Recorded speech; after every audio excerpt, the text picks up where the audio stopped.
Welcome to Not Suitable for Work. I'm your host, Peter C. Diamond. You think your office is nuts? Well, wait until you hear some of these stories. It's a story I tell people as a cautionary tale of what not to do in a pressure-filled situation. And there's nothing like making a joke and looking at a room full of people who, are just stone-faced, and they know that you blew it. What about our professional dynamic has given you a license to act in this way? Here's your colleague that you've worked with for all these years, and do you know anything about him? Anything about him at all? With each podcast, I interview folks who have a humorous work story to share. Along the way, I'll offer advice to help you make sense of your own office nonsense. Don't worry, no careers were harmed in making Not Suitable for Work. Names and places may have been changed to protect the not so innocent. Without further ado, let's get this show on the road. How many of you out there dream of being an entrepreneur and making boatloads of Benjamins? Thought so. Being an entrepreneur became a national fixation, starting with the dot-com craze back in the late 1990s. Everyone wanted to get in on the game. The lure of cashing in on the next big thing was omnipresent. It seemed like millionaires were being minted on a daily basis. When the bubble burst in the early 2000s, the promise of making easy millions off the sweat of your own brow was already seeded as a way to be your own boss and live the American dream. There's a romantic notion of creating something that becomes a commercial success.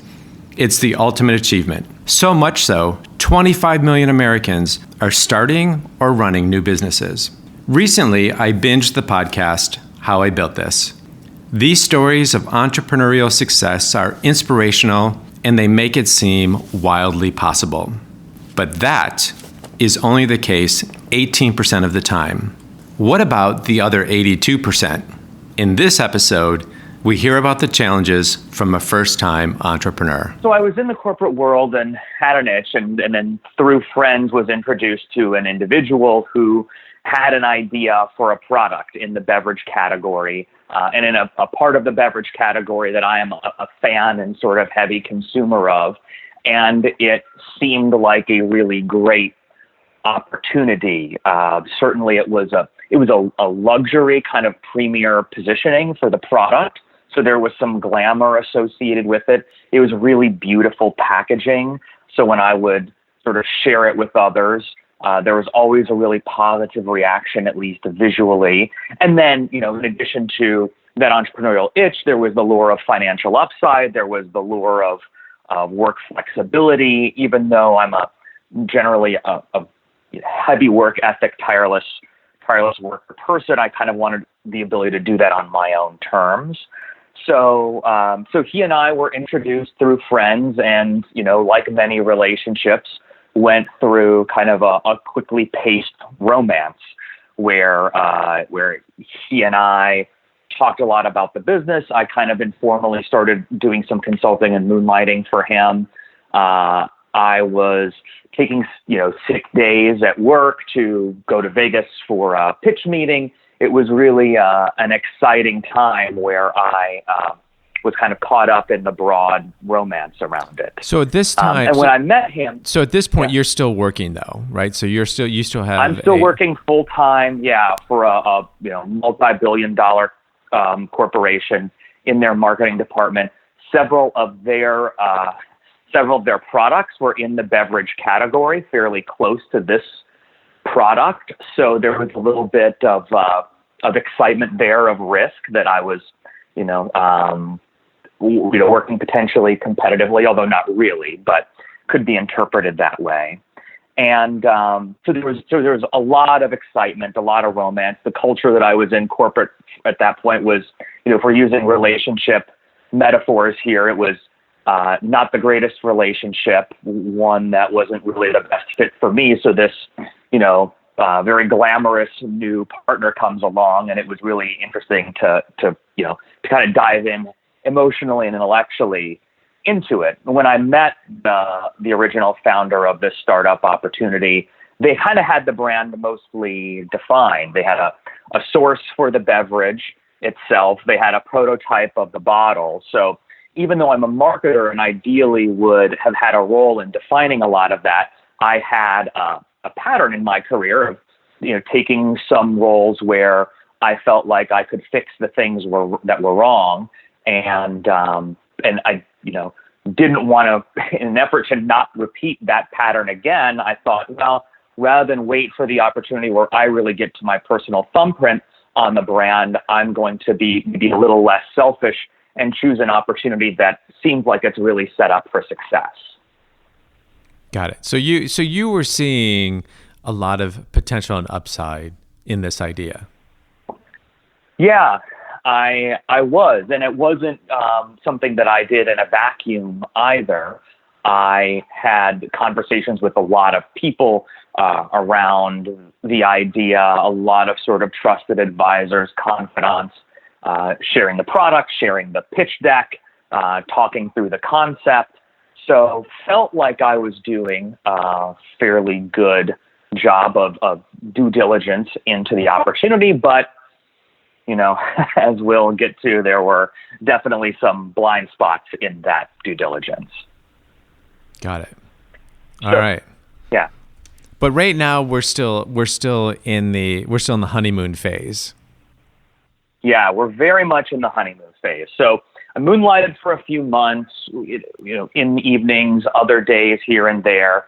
And then over time, my wife and I sort of came to the decision that it would be something that I would leave my corporate job to do full time, under some basic assumptions on when I would be able to start getting paid from this startup opportunity, and we felt like it was worth it for us as a family to take the leap, and I did. And then, literally the day before I left, my last day at this corporate job, there was a national political event, and it became clear in sort of just casual conversations that the original founder and I had completely different takes on that national political event, and that I kind of look back to as maybe where the narrator on the story would come in and make a comment about how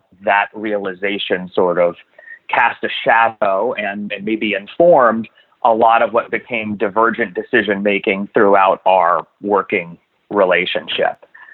And seeing that we see the world in very different ways, and then as a result, we sort of see business decisions and leadership style and management style and creative processing and all of those things in different ways. Got it. And these are all the things that are really hard to, ferret out before you start working with somebody. Yes. Yeah. As a hardworking Midwesterner at heart, I always believe that I could have done a better job, in one way or the other. And I think there are a few things that I could have done. But for the most part, as I mentioned, it wasn't like it was a spur of the moment decision that I made in the vacuum. There were a lot of people that I consulted as advisors on the decision. Got it. All right. So then what happens next? You're in this. I'm in it. Yeah, I'm in it up to my eyes. And the first thing that happens is we have a variety of supply chain challenges. So whereas we thought our product, the day that I left my corporate job, my understanding is that our product would be in market within 3 months. It ended up being about 10 months until that product hit the market. And that obviously had major financial implications on, my family and I. It had major implications on how we launched this business, because the launch date that we were building towards continually got pushed, and it ended up having an impact again on, in the different worldviews and in how we manage and build the product. And even though we had delays to fix things with the product, there were some ways that we kind of expedited the process and skipped a few steps where we shouldn't have, then ended up coming back to bite us later. And those were positions where, having worked at a lot of large companies and with large brands as clients, my position was nothing ever goes to plan. We really shouldn't be terribly surprised by this, and we shouldn't be, trying to get out over our skis and getting this to market as soon as possible. What's more important is to test this. And that was sort of the first critical point where we disagreed. Other things that sort of came up was in different points of view on how to build and launch the business. Overall, I think my co-founder sort of made decisions expecting everything to go his way and according to plan. And this supply chain challenge was a pretty good example of the fact that wasn't going to be the case. I think there were some unreasonable expectations. As a marketer, I had an understanding of how new brands were, the sort of track that they were likely to be on, given some basic assumptions. Obviously, there are a few exceptions here and there. But I don't know if those expectations we ever really aligned on. Some of the stereotypical founder sentiment of people in senior roles believing that they're creatives when they are not, ignoring counsel of industry experts. So over the next year, we had a variety of challenges like this, but we hit the market. So did it take you, was it a year from the point that you left your job to when you went into market? Was it like a year or 9 months? It was about 10 months. 10 months. So, I mean, that's a long time that you did not anticipate kind of being, because during that time, are you able to do things, or is everything just on hold while you're waiting for the product? For the most part, things are on hold. Now, we were able to pre-sell the product, but what that meant tactically is me walking up and down the streets of Los Angeles selling a beverage that's not inside of the bottle. That's basically selling a promise in an empty bottle. So we were able to have some success because of the differentiated packaging, the story we were able to tell. But it was so you just went there like challenge. So you just went there like with a brochure or a PowerPoint deck and said, "Here's this great new thing. You're gonna love it. Trust me, it's gonna be fantastic." Yeah. Okay. Yeah. And then eventually, closer to launch, we received a precious handful of samples that we were able to use for some key customers. But what you described is predominantly the case. And so would you would you say, okay, you can only have like 2 ounces, and would you was every ounce worth gold to you guys at that point? It was definitely a running joke in our household about not letting anybody touch the bottles because it was relatively basically a single serve product. It wasn't something that I was able to dole out with shot glasses to different customers. Oh, okay. But got it. Okay. It was a calculated risk about which I felt concerned when deciding whether or not to share one of those samples with someone. We really wanted to save them for people who we really thought were serious potential customers. Yeah. So the bodega on the corner was not getting a trial. Correct. Yeah, got it. Correct. Okay. Right. The 5-star hotel with the pool was for sure. Yeah. Was not. Yeah, exactly.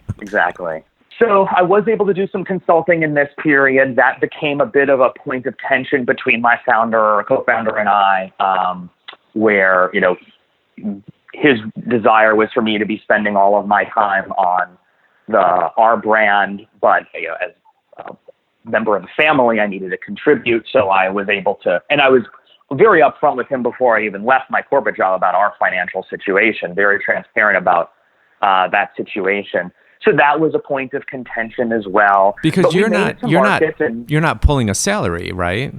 From the startup. Right.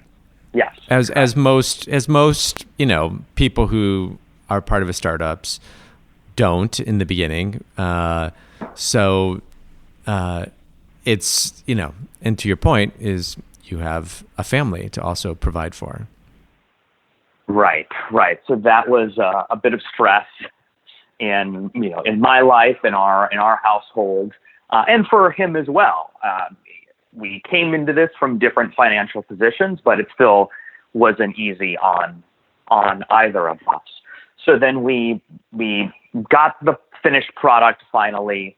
We launched we were able to get it on shelves, and my co-founder was adamant that we had have a launch party. And this became one of sort of the critical kinks in the road on a macro level, because I was clear that it wasn't the best allocation of our resources, but if he felt it was important and we were able to invite a number of current and potential customers, then it was a expense that we could justify making.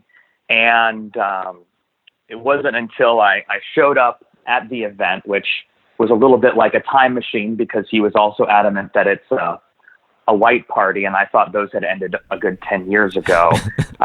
But with a step and repeat. So show up and have to assemble the step and repeat. Is he a bit of a, like, Amy, you talked about the product being, it's kind of glamorous and luxury. And was that also kind of representative of his personality? Yes, and certainly the persona that he wants to project on others, and this kickoff party was a key expression of that. Yeah, so it's definitely an extension of his personality as well as for the brand. Yeah. So we are on the roof of a beautiful hotel on a warm California Friday evening in August, and the step and repeat, we're having some problems with it. And what do you mean by what's a step and repeat? Oh, the thing that you step in front of and get your picture taken, kind of like the backdrop at like an award show or other event like that. So was this like a big bottle of the product or something? It was the logo, okay. Yeah. And we had a problem with it, so what became kind of a metaphor for our working relationship in a lot of ways is I'm there in my white shirt, quickly sweating through it, trying to assemble the step and repeat while he's standing 2 feet from me, casually having a conversation with the manager at the hotel. So it was, and my wife is standing 3 feet away, observing this all happen. And it's a point that we've sort of come back to. Yeah. I mean, there's nothing worse than sweating in a white shirt. It's not typically not a great look for anybody, but let alone when you're also there as the kind of co-founder. As a host. As a host, yeah. Exactly. Yeah. Yeah.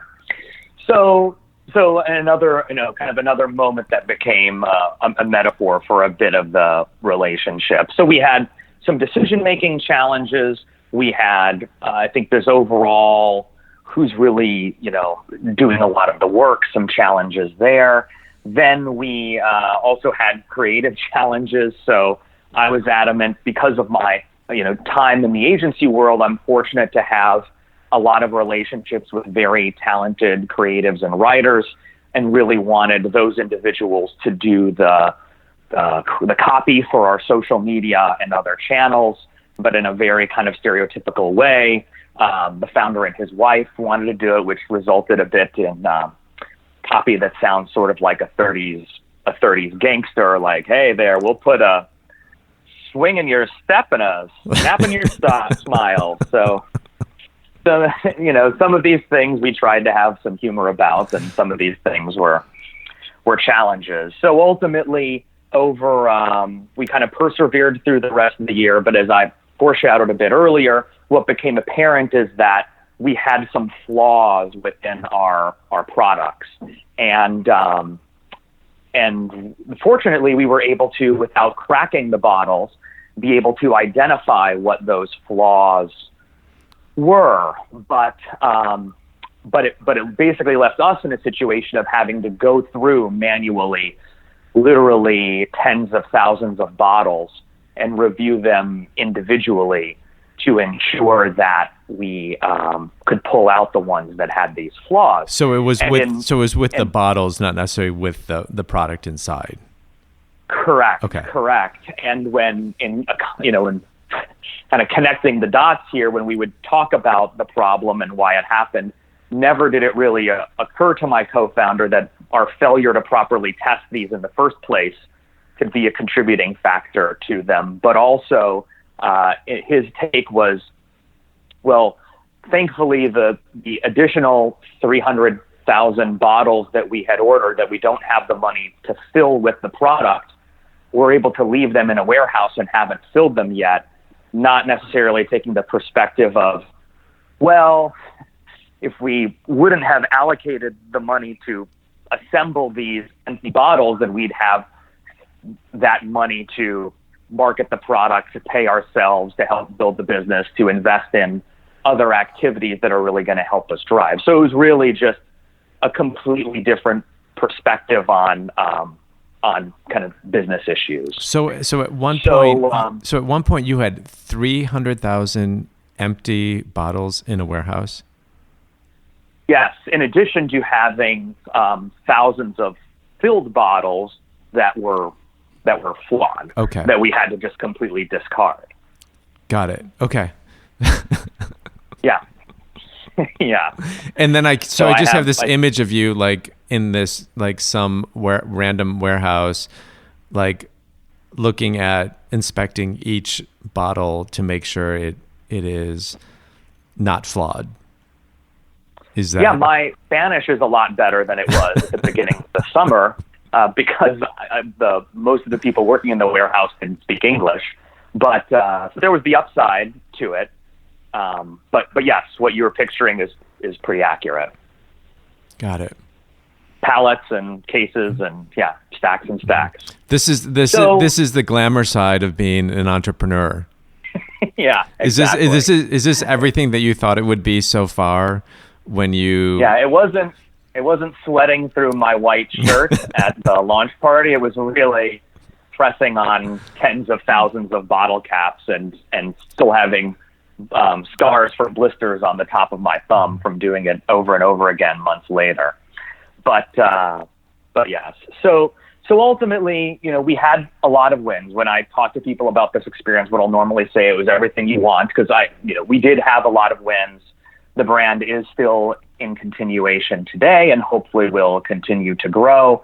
But we had a variety of challenges. So ultimately, coming kind of near my 2-year anniversary, we were looking to try to raise some more money for the brand. And in that conversation, it became clear to me that my co-founder wanted to basically follow the initial game plan that we had for allocating the funds that we raised initially, exactly the same way that we did the first time around, kind of learning nothing from the experience around not over-ordering product, not ordering product too soon, setting reasonable timelines when we would be able to sell the product, and how long it would actually take to manufacture it, to investing in the business and investing in ourselves or other resources to sell and move the business.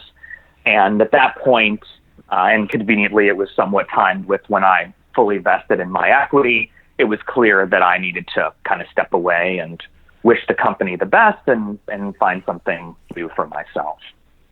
Got it. So after 2 years, you kind of realized that this venture had run its course for you.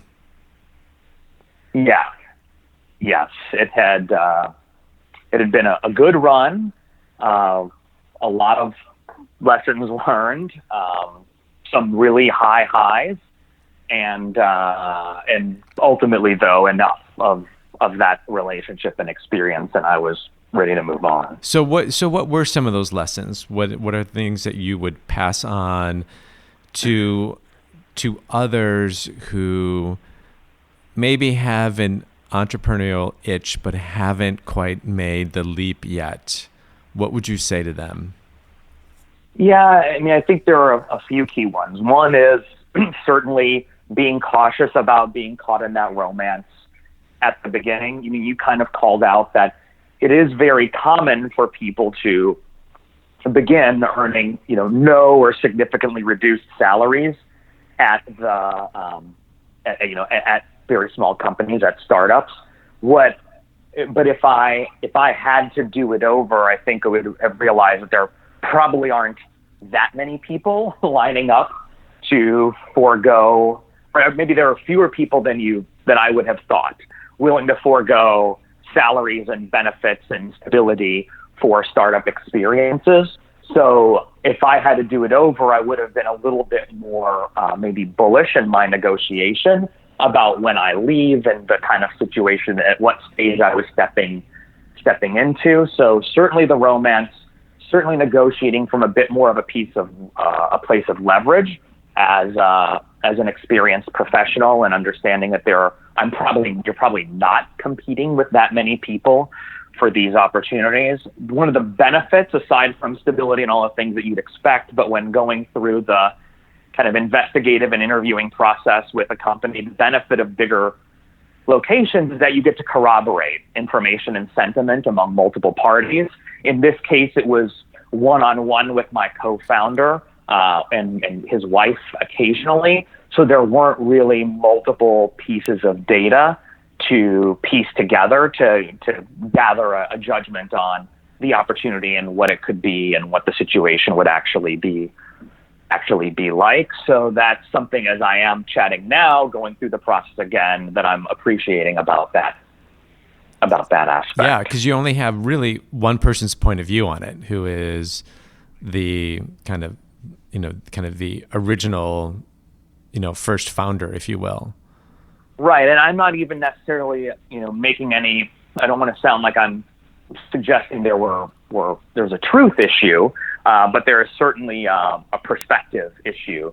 And when it's with someone you don't know, that's difficult. And ultimately, if I had sort of like one lesson taken from this, or one thing I could have done earlier, it definitely would have been to ask to speak with some of the people that this individual had worked with before. I had a little gnawing thing in my gut that when I was chatting, he had prior startups that seemingly he had sold with some financial success out of it. And it was a little bit curious to me why none of those people were lining up to participate in this opportunity. And maybe I didn't have the courage at the time to ask to speak to some of those people, or at least one of those people, maybe because I didn't really want to know the answer to it. But I definitely, if I had to do it over, would have done that. Yeah, you just hit on two really, really interesting insights. One is like talking to people that were part of his past companies that he started.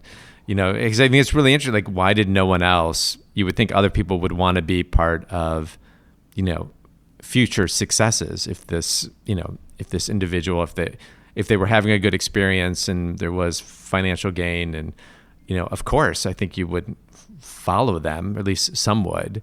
But I think the other thing is, like, sometimes we don't want to know. It's kind of like you get caught up in the possibilities and in your head what you think could be, the upside that you don't want to address or look at or uncover something that may give you pause on something you've always wanted to do, which is kind of this entrepreneurial experience. And that has come up in other episodes in different situations where we have an instinct, or we have a gut, or we have a feeling, and yet we don't really act on it because we don't really want to know, because we don't want to have to then maybe change course of action.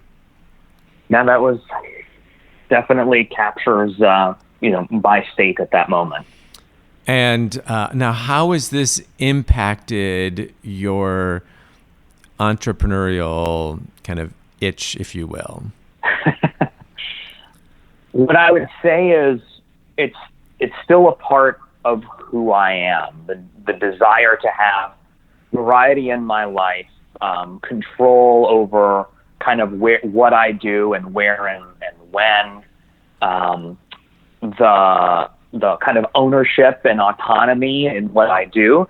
Those things are still a part of me. I am not totally scared off of other entrepreneurial opportunities and would do them again, and actually kind of look forward to doing it again with the many things that I've learned from this experience. Yeah, I mean, I think, I don't remember, I don't have this stat like off the top of my head, but, many people, their first time out of the gates doing something entrepreneurial isn't always a success. And sometimes it's on the second, third, or fourth try that they get it right. Yeah, and my wife and I are in one way or the other sort of both taking swings at that.